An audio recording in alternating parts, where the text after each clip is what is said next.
masih dalam proses pengawasan sebanyak 434 orang. Kemudian yang ketiga yaitu kasus konfirmasi positif baru di Provinsi Sumatera Selatan. Pada hari ini Sumatera Selatan mendapatkan penambahan kasus sebanyak 58 orang. Dengan rincian Palembang 40 orang, Muara Enim 11 orang, Banyuasin 5 orang, dan Kabupaten Pali sebanyak 2 orang. Sedangkan kasus sembuh pada hari ini Sumatera Selatan bertambah menjadi 3 orang dengan rincian Banyuasin 1 orang, Lahat 1 orang, Oku 1 orang. Sehingga jumlah total sembuh sebanyak 754 orang.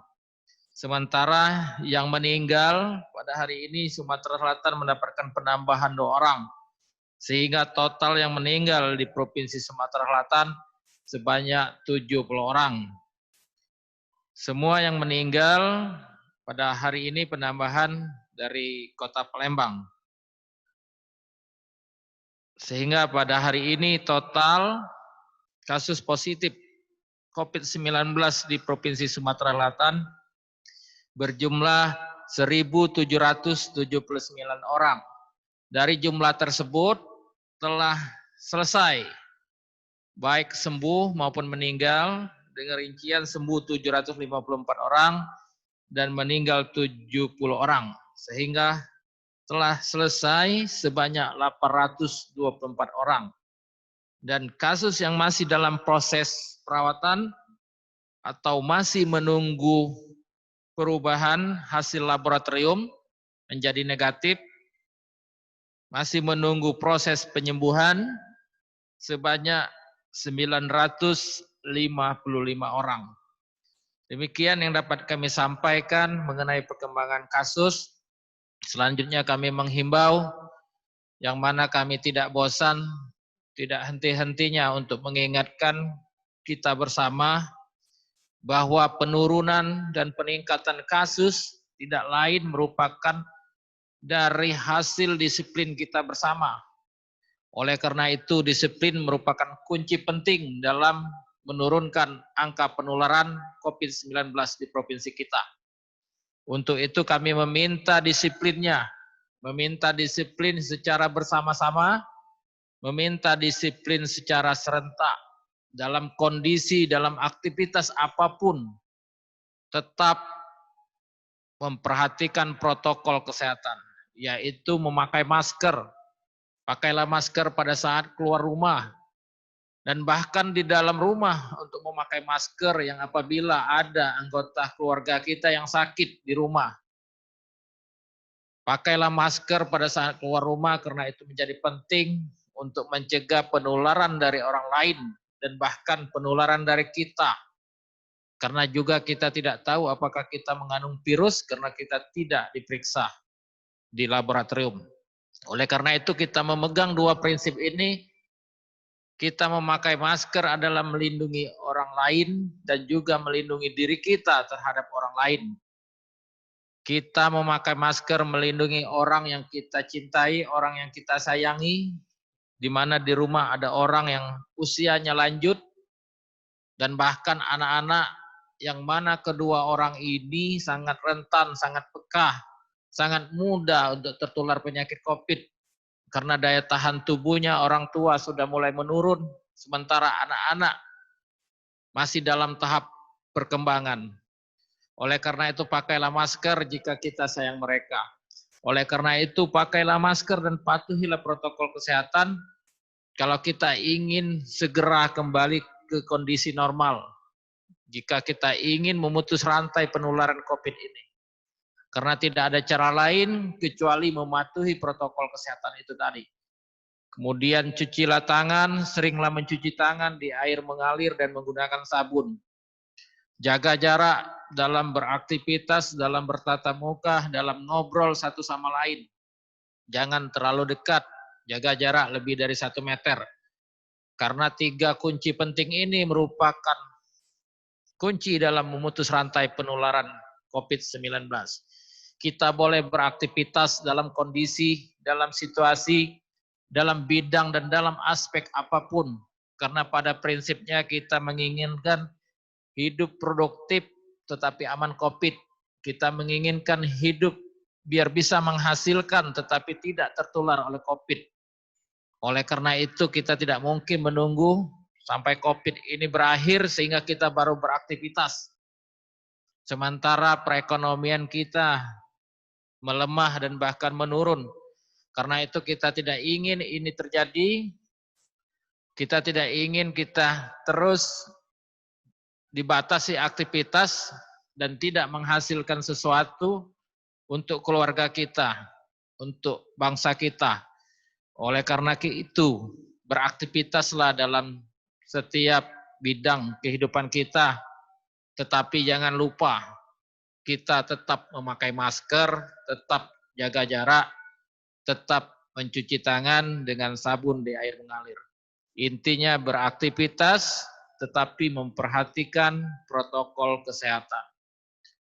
Sehingga kita hidup produktif tapi aman COVID. Hidup menghasilkan tetapi tidak tertular oleh COVID maupun menularkan COVID kepada orang lain.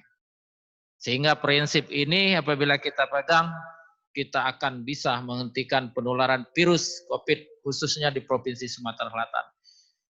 Dan yang terakhir terhadap peningkatan kasus dan bahkan kasus kita di akhir-akhir ini cenderung naik turun.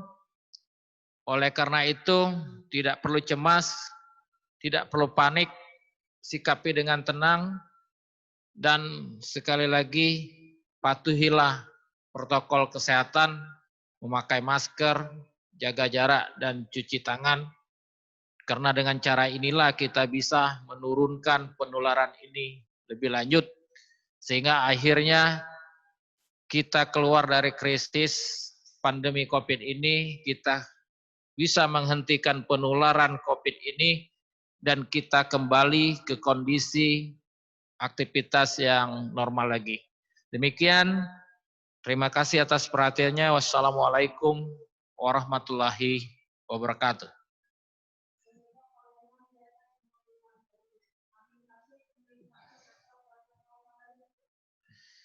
Iya, jadi kasus yang meningkat tidak lepas dari pemeriksaan ya. Tanpa pemeriksaan tentunya kita tidak akan tahu apakah kasus itu ada di sekitar kita atau tidak.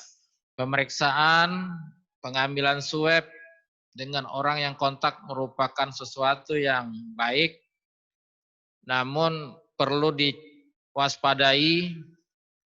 Sebagaimana saya sampaikan tadi, kita boleh beraktivitas dalam situasi, dalam aspek, dalam bidang apapun.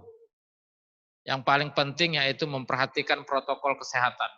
Jangan dengan kelonggaran kita justru meninggalkan kebiasaan lama, kebiasaan baru maksud saya, meninggalkan kebiasaan baru yaitu memakai masker dan kembali ke kebiasaan lama tidak menggunakan masker. Sehingga kasus ini terus meningkat di tengah kita.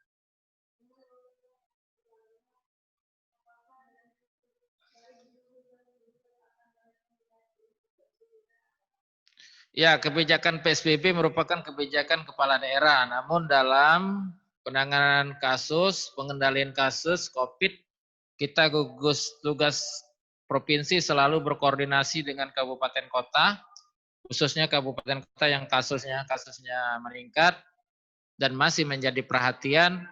Beberapa indikator terkendali atau tidak penyakit tersebut terus kita monitor sehingga kita bersama-sama mengevaluasi dan intervensi ke depan sehingga penurunan kasus itu bisa kita capai.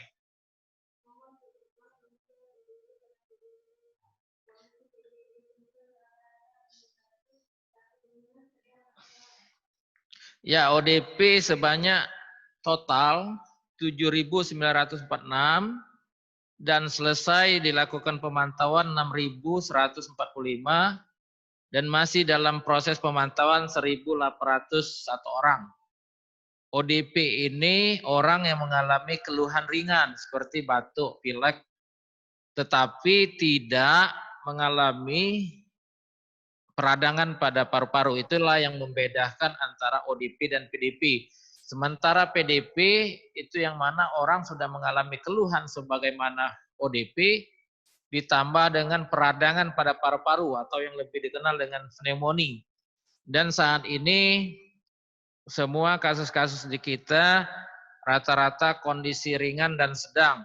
Sedangkan yang berat sedikit sekali dan belum ada saat ini yang menggunakan ventilator. Jadi masih dalam kondisi kesehatan yang stabil.